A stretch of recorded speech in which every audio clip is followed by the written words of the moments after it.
Here. Member Downs Here. and Member Kennedy. Here. Also present is Stephanie for the Community Development Department and Michael Martinez, Deputy Director. You do have a quorum. All right, thank you very much. Can we also confirm, or which these declarations of conflicts of interest? Do we need to do something special on that? I don't think so, right? You may have conflict If anyone of has any interest. conflicts of interest on today's item. I see a lot of head shaking though, so we'll say that's no. So. Certification and compliance with the Open Meetings Act, so. I do certify that the meeting was posted in accordance with Resolution 2401. All right, thank you. I have on here approval of the agenda. Have a motion for that? I move to approve the agenda as presented. I second. A motion and a second, any discussion? Seeing none, all in favor? Aye. Aye. Any opposition? Seeing none. All right, then the agenda is approved. For the record, I would like to state that Nathan Thomas has joined by Zoom. Okay, I was gonna say, I heard an aye. So I know I did too. I thought we had. Who's that weird guy in the background? So, maybe I thought maybe God was coming looking down. Next up, we have approval of the minutes from the January 24th meeting. I entertain a motion for that. I'll move to approve the minutes from January 24th. I have a motion, do I have a second? Second. I have a motion and a second. Is there any discussion around the minutes of the previous meeting? All right, seeing none, all in favor, say aye. Aye. Aye. Any opposition? Seeing none, then the minutes of January 24th are approved. All right, site plan development. I'm going to assume I'm turning this over to Michael. Yes, sir. So, thank you, members of the board. I'll get up in a second, but I just kind of want to walk through what it is that we've been doing, and I know several of you have been brought up to date. But about a month ago, the mayor got a phone call from the governor's office through housing, and we were basically asked whether we had projects that may fit certain housing construction for workforce housing, certain projects. And we were going through the different lists, and 603 came up, and we said, yes, this is kind of the champion project that we have right now that we're working on. And they said, well, we do have a pot of money, about 20 million, that we're trying to divide up between multiple communities to try and help with workforce housing. And the manager at that point, Manager Sena, said, oh, okay, well, where's the application process? And they said, this is it. And so we said, oh, okay. And so through that process, we quickly put together a presentation and a budget on what something like this would cost. Because we own the land, this is at 603 Meacham, we had already done some preliminary site work and some preliminary plans. The plan that you have up front on the screen right now is its final layout. Prior to this, there was one that had 2 or 3 different cul-de-sacs in it. It looked more like a community composition. When we took this to development review, both fire and police said, hey, there's a concern about actually getting public safety vehicles into this area. And so we went through multiple iterations after that. And what we came up with was this final of what allows access for a fire truck to get into the areas, quick response for public safety and police if necessary, but it still holds that community concept. And I'll go ahead and get up and kind of show you what this looks like in a minute, but we originally had 15 homes.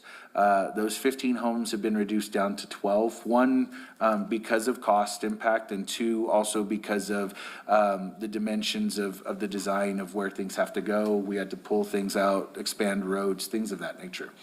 And so ultimately, this is our final submission. And so we've been working back and forth with multiple entities on trying to make sure that we can get the resources necessary to move this forward. What's happened, and obviously this is for our workforce housing program, what's happened since that phone call has been we've gone out to bid for modular housing units. When we originally got all of the bids back, based on design and some of the ability to get homes in at a time. We ended up rejecting all of the bids. We thought that there was, that was gonna be kind of the end of the project, because we didn't have anything left. But there was a CES person on a state contract that did in fact do modular housing that could get the houses in quickly. They were able to work with the design that you have in front of you. The biggest pushback that we got back from Meacham Meadows was that it just looked like a trailer park. And so it was, why do we want to put something like that in our village? Why do we want to continue with something of that nature? And so we heard those concerns, we heard those issues. We went out and identified what a possible design of a house would be that looks more like a stick-built house, a traditional home that people can live in. And so we wanted to make sure we were addressing those concerns of the community. The CES contractor was able to work through a manufacturer, which is Champion Homes. We've been going back and forth. They're able to do both a 2 and a 3-bedroom Champion home design. And I'll get up at this point so that I can kind of show you what we have. So you'll notice that on these designs, they're not just like your regular rectangular trailer home. They're offset, there's porches, roofs are pitched a little bit more. The windows, the sidings, the things that are in front of them are definitely more structured for what a regular stick-built home would look like. And so we've started to focus on the outside. On the inside, and this is where things actually start to look a lot nicer. So on your inside appliances, everything is going to be stainless steel, standard appliances. I'm going to pass 2 things around so you can kind of see them. There's the flooring. I'm trying to go with one. The wood-looking tile is what we have. That's more expensive. We're trying to get a deal on that. I'll start with this thing. The second one is what the traditional flooring piece would be. So it would be either one of those two in all of these. I like that, but yeah. Cabinet section that we've chosen, rather than upgrading, you can go to different colors and different sizes. But this is kind of the cabinet piece. It's this, the same color. And so that's gonna be inside of all of the units as well. One of the things that was a Bring larger that flooring back concern, and let's look at with for the this. units was that they didn't want to be looked at as a track house development either. And so that track house usage. James. So that track house usage was identified with different colors of the homes on the exterior, as well as different interior markings. So the kitchen is what really makes a home when you walk into it on the side of this specific design. And so we went ahead and took different designs of what that would look like. So the cabinet that you have, along with the flooring, in one module, you'll have, this is your backsplash, so it'll be a white tile with this gray kind of quartz granite looking material. The exterior of the home will be this taupe and black design, so you'll notice a 2-tone color. That'll be the same with these 2 colors. So where does the black go? So that'll be on the bottom, on the lower half, this will be on the top half. And then on this side, you'll have the same thing. So much with this design, you'll have the darker color on the bottom, the lighter gray on the top. When you walk in, this will be the backsplash, those floorings and cabinets, and then this will be the countertop section. On this side, you have a green and kind of like a light tan color. You'll have the green on the bottom, the tan up on the top. When you walk into this house, you'll see this white kind of countertop along with this beige backsplash in the kitchens. Again, you're gonna have washers and dryers in all of these. They're gonna be pretty much move-in ready come June 30th. A little bit on the layout and what we're looking at. So we've gone to a loop section of what, and I can actually turn it this way. This may make a little bit more sense. So where is the entrance coming off of, So the entrance, of Meacham? there we go. Oops, not still. It looks like there's 2, actually. So there's just one Oh, as of okay. right now. So this is Meacham Drive. Okay, So you will be entering here, there'll be 2 units, and then there's gonna be a loop that goes completely around the area.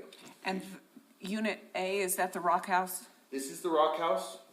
Unit D is where I currently live right now, in that second cabin. Unit F is the 3rd cabin that sits a little bit back set on the side. You need to see it. It's for Nathan, actually. I took pictures of the materials as well. And is that, And I do have. We are it on share maintaining the screen, existing so you We are should be able to currently see this. maintaining these. So, one of the Yeah, questions sure. that has come up, and the reason that I wanted to bring this to you all as a Workforce Housing Board, and I hope you'll be able to meet tomorrow or make tomorrow's meeting for P and Z. It's a presentation only. So this piece of land is already zoned for multi-housing. That's the whole reason it was purchased. We're maintaining multi-units on this area. Per code, this item actually doesn't need to go to P and Z. We just need to do site development, and it needs to be reviewed by our development review team. What that means is that public safety has to take a look at it, fire, everyone that's involved with utilities, they'll be looking at that item. We want to make sure that we don't have people saying, hey, there was no public meetings held on this. We want to make sure that we're as open to the public as possible. And so what we're going to try and do is take not only this meeting, but the P and Z meeting, and be able to put them out so that people can see them. We're going to request if anyone has comments on it. It was originally going to go to a public hearing, but the public hearing piece doesn't meet code, and it would have pushed out the date significantly. So that's why we're kind of doing this right now. So what surface, are you looking at for the roads? So right now, we're gonna mill the roads. We're gonna do millings on the roads only. If we have to come back and pave them, we'll do that at a later date. But the idea is, starting tomorrow, we will be knocking down trees. Based on an evaluation by forestry on this layout, they've gone in and identified 171 trees. Whoa, That's a lot of trees. you can deliver those to my house? So we'll be pulling Are them those down. pine or? 171 trees is a lot of trees. Oh, yeah. And so, that's basically only as necessary. We took a 5-foot radius around the home so that people can, manipulate equipment to go in.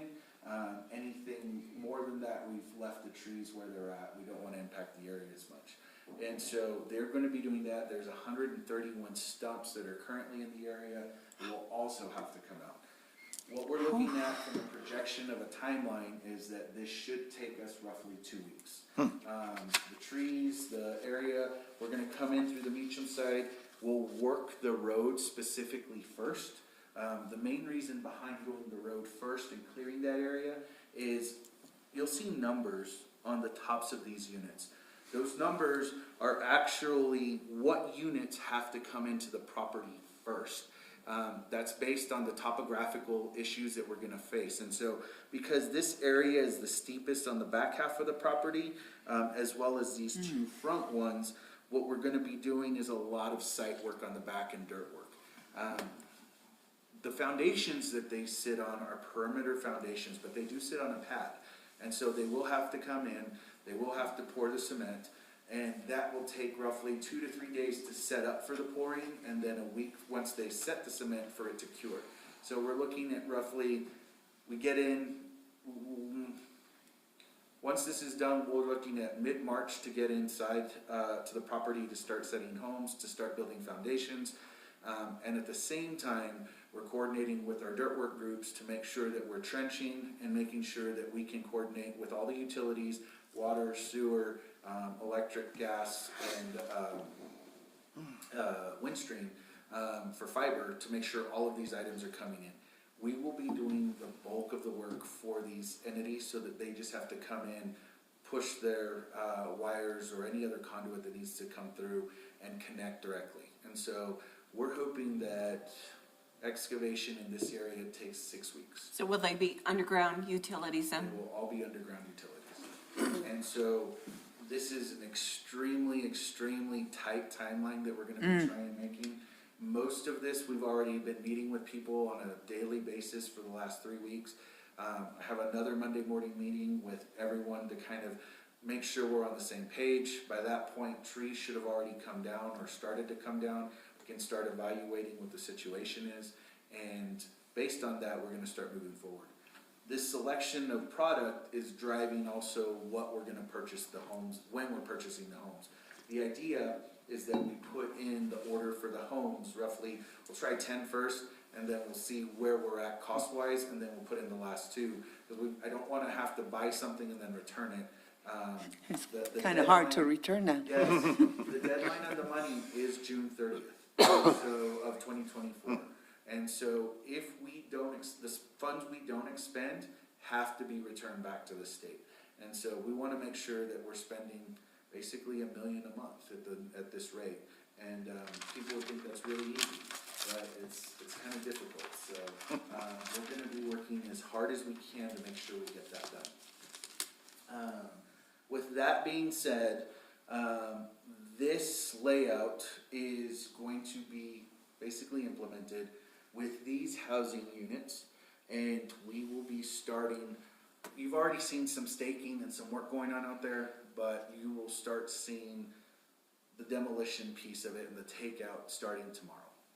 And so that's where we're going to be moving aggressively. Once that starts, no turning back, right? Yep. So the goal is to execute this. It's been a request from the community to work on workforce housing. The village has, in fact, kind of gotten into this to make sure that we're supporting our businesses and our local communities. And our goal, there is no failure on this project. Our goal is to be done Bless you. with all Thank of the homes by June 30th for move-in ready times. And so, the cement or the pads that are going to be poured, a lot has to do with the weather, right? So we're focusing on the weather. We're targeting times after the trees are done so that we think we'll have prime weather to pour. We're also making sure that we come in and that the dirt work is done specifically in the areas. So if we have a short to small window, they can quickly pour and the dirt work's already done. So we're not waiting on someone to have to come in, cut, backfill, and then turn around and pour. This will already be done hopefully within the first 2 weeks after the trees are done so that they can just come in and pour the pads.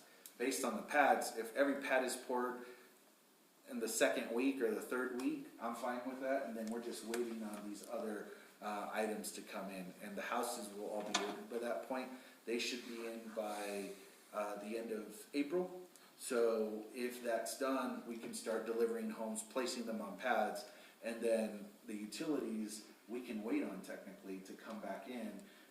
If I can spend all of the state money, we'll have a contingency of funds that we can utilize for the back half that will allow us to finish the program on time, in case we go over that day. Can you give me some sense of density compared to Meacham Meadows? So, Good when you look question. at a percentage-wise, if Meacham Meadows is 100% dense, and they're relatively close. So, an explanation on that. Meacham Meadows is roughly 10 to 15 feet apart. That's what you're seeing on these items. These are already 30 feet apart. Not only are we doing the 30-foot distance, but we're slightly transitioning some of these homes in and out of areas so that they sit better. Because of the topography, we're also putting in 2 bedrooms in key areas. So you'll have a 2-bedroom here, you'll have a 2-bedroom here because of the shading here and here. We're basically going 8 and 4. Okay. What that does is the actual pad that they sit on, pad for a 2-bedroom is 50 by 32. Pad for a 3-bedroom is 70 by 32. So what you're looking at is a reduction of about 10 to 15 feet on either side for those other homes. So not only do you have the 30 feet in distance, you're spreading them out a little bit more. So you have a major buffer. And then there were discussions about a central core of amenities, Yes. playground, pavilion. So- What is still planned? So in this area, between Unit F, Unit H, and we're identifying, Unit E may not be there just because of space, going back to the density issue. So if Unit E disappears, this is the concentrated area that we're looking at that on. We just recently gave a presentation on our public works side related to some of the park playgrounds we're moving out. We're gonna identify that area or some of those resources to see whether they'd be able to fit in this area. If they don't, we're gonna look at alternative funding measures to go ahead and create that kind of playground space. There's also gonna be a central area, you'll see this gazebo that kind of sits here. We're holding off on that right now from a funding perspective, but that would be the area where you kind of put a gathering space, maybe a a grill with a gas line, those kinds of things, so that people can have that shared space, and it seems more like a neighborhood community function rather than just, here's your track house kind of. So is that 2 spots of parking per house, or? So there will be 2 spots for 2 bedrooms and 3 spots for 3 bedrooms. Wow. And we'll be adjusting certain homes slightly so that the housing comes back over onto the sides. And is that extra parking there across from Unit E? Right in this area, yes ma'am, that would be extra parking.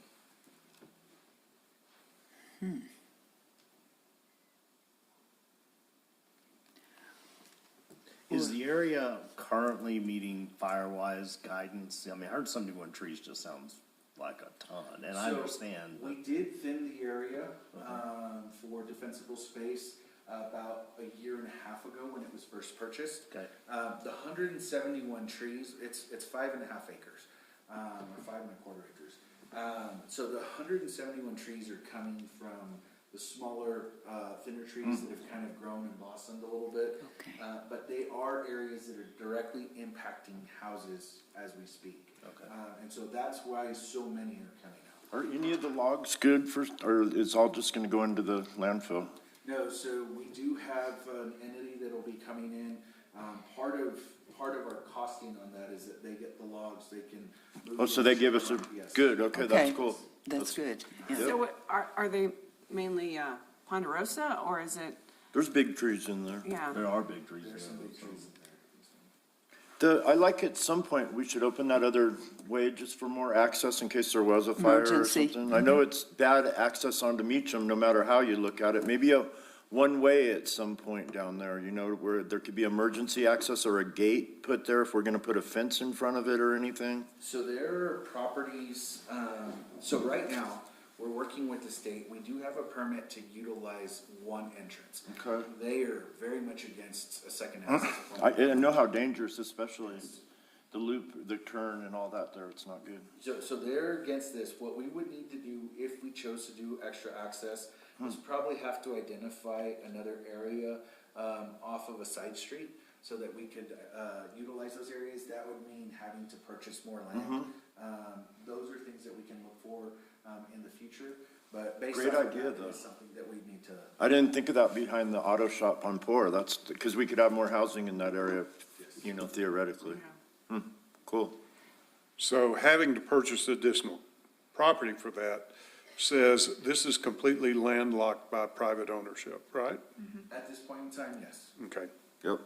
Will you fence it, or, We are looking at putting up a fence in the future, depending on cost and what that looks like. We are not there yet. Even just a split rail, you know, something that's not too Attractive. obtrusive, like a chain link with the brown stuff on it. I don't think any of that would look good. We should try to stay natural as possible. So the idea would be keep it natural, and try and, just create that buffer area.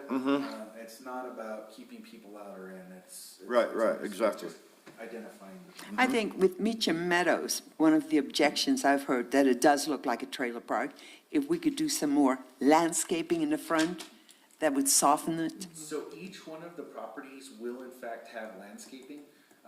There's gonna be, and you'll notice that there's landscaping on these larger photos. That's kind of the identifying landscaping that we're going with.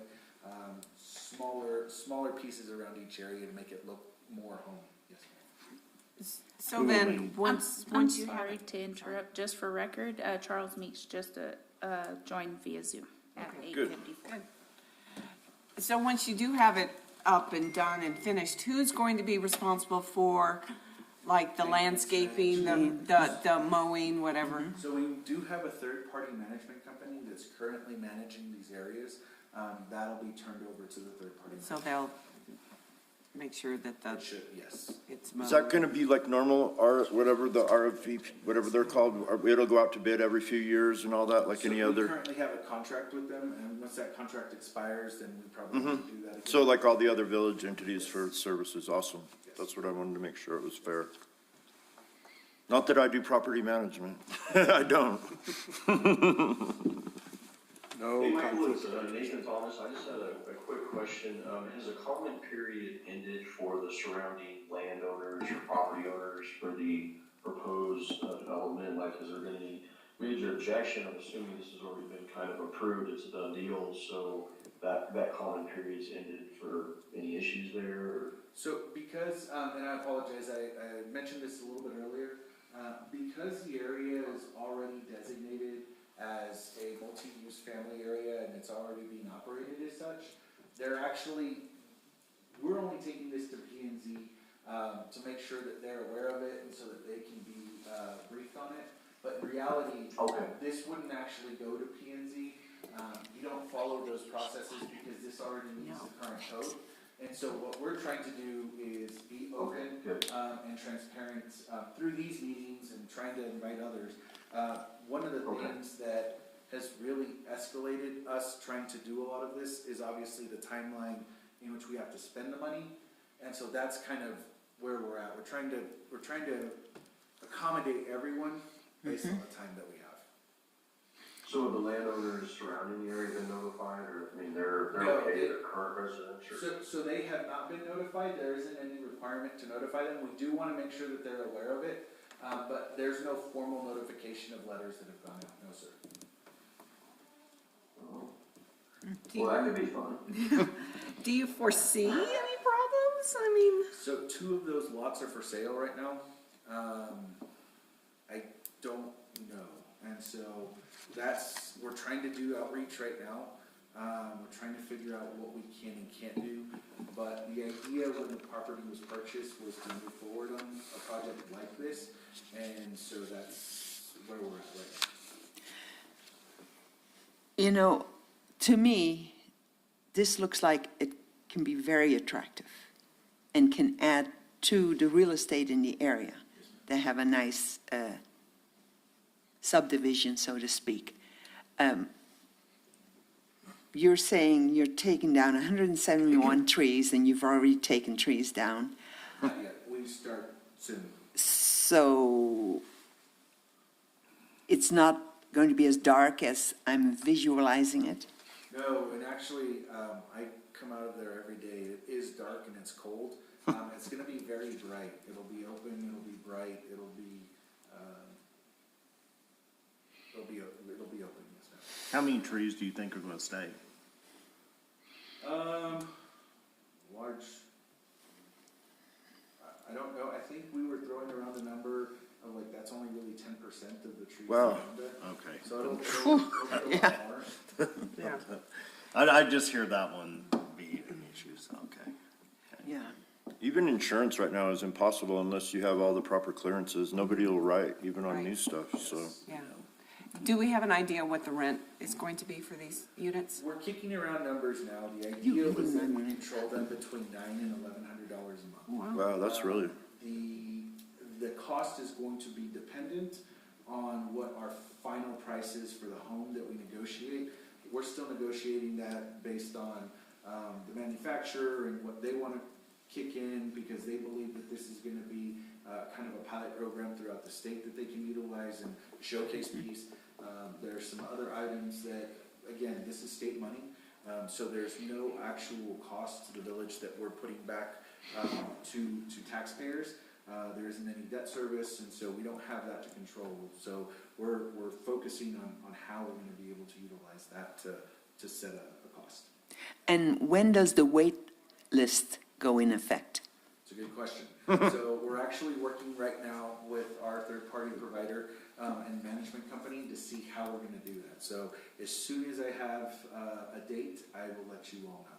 And it'll probably be publicized pretty quickly once that happens. What was the question? When was what? When will the wait list go into for effect? the people, right? And will it be a lottery system? I don't know. And so what I do know is that what we are going to require in general is that you either work within the village, not for the village, but at least within the village. And you have to have proof that that's something that happens. The main idea is that it's workforce housing for the community. And so if you can show those things, then that will qualify you. Unlike other housing programs, most of those are tied to income levels. This is not. And so you can really allow anyone and everyone to live within this area.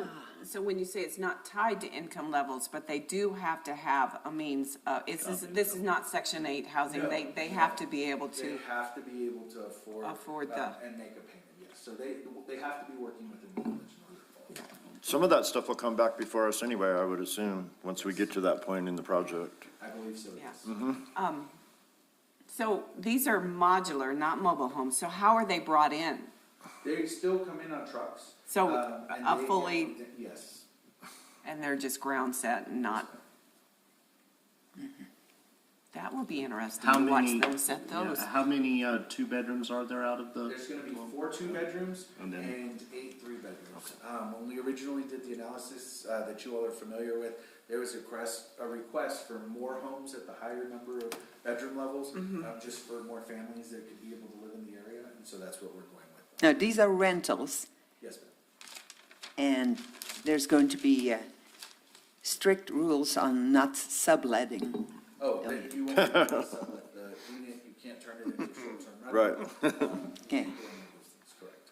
We can't impose those rules on Meacham Meadows then, huh? With what you were saying about income levels and all that, that's all in effect over Those are there. all governed because. That's what I there's- thought. yes. So we can't say you have to work in the village. I love that idea for this project. That's great. And so other projects that will come, I'm sorry, I'm just taking time. Other projects that will come before you, that we do have in mind, in working with public-private partnerships. Many of you were in Santa Fe 2 weeks ago. SB 195 was in fact passed by the legislature, which basically guarantees that there's, I believe it's 150 million in funding for housing, especially related to loans. So public-private partnerships are probably going to be something that are moving forward quickly. And by that, it's probably who has land. Those loans that are available are not gonna be necessarily available for us, like private citizens, to build a home, but they will be businesses that wanna build infrastructure or units. And so we'll identify land, we'll identify area, they come in from that cost. As long as they can create an ROI, and not have an extremely high cost, there should be benefits to building, units that will be controlled, that will be for purchase. And so I know we've mentioned some communities that already do that, especially in Colorado. You see a lot of those just because there's, tourist destination locations there as well. And communities within certain areas have those kinds of housing areas that control, how much you can sell your house for, it can't balloon up. And so, those are things that we're looking at as far as best practices are concerned. But that's still a ways down. You'll see that in its infancy when it comes to. In some of these housing projects across the country, I've seen where they actually put a restriction, if you lose your job, you have 30 days to move out as well.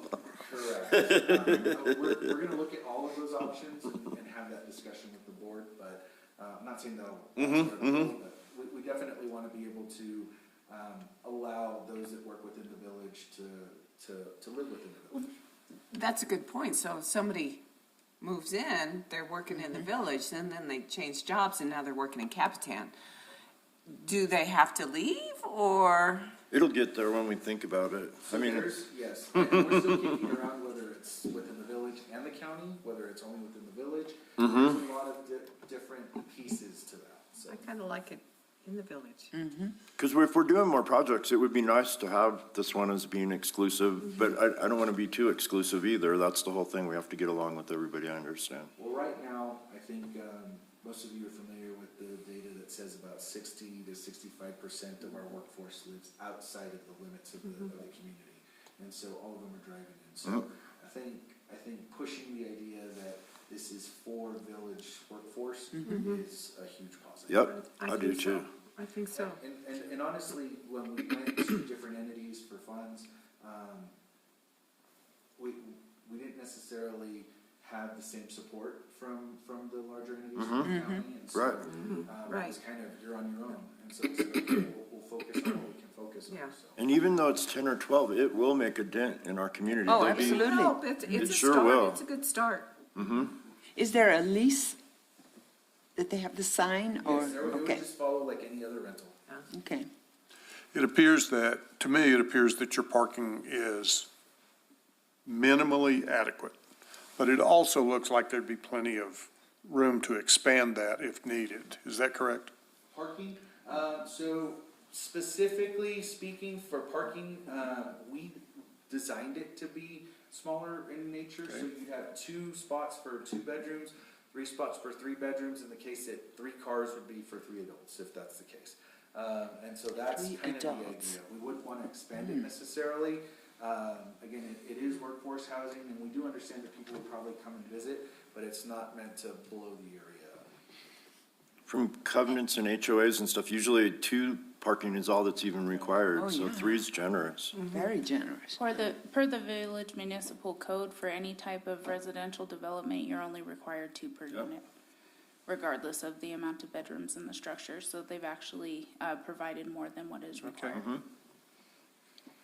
Well, in the interest of time, Yes. I would, I'll make that motion to approve. thank you. Absolutely. Well, one of the things, both, we're looking at the aesthetic view. If you're going to go with these cabinets and this flooring, that makes it awfully dark. So that's why we went with the brighter insides. We went through a selection process with what they had. There was multiple colors, and so that's kind of what ended up coming out. I have a motion, do I have a second? Yes, I'll second. I have a motion and a second. Is there any further discussion? I have one comment.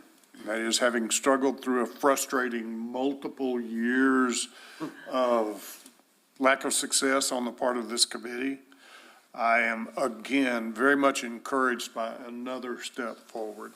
So I Absolutely. appreciate the work on the part of the village. Absolutely. And if we have to help shovel whatever to get it done by the 30th of June, I guess we will, just so we don't have to turn money back. In relation to help, I know you all are extremely busy. We do have a 10 o'clock meeting for planning and zoning tomorrow. If you would possibly, or could possibly be in attendance, 9 o'clock. 9 sorry, o'clock, 9 o'clock. okay. 9 o'clock. I'll be in Cruces still. If you all would be able to attend at 9 o'clock, just for showing support and if there's any comments or questions as well. You have my Would support. appreciate it. Hey, I They have a, said mo- will that be a Zoom option on that meeting or no? Yes, I believe there is. Good. Yeah, I can create one. I didn't have one, but I can. all right, I have a Do motion you need and a me to enter second. you into it, Nathan?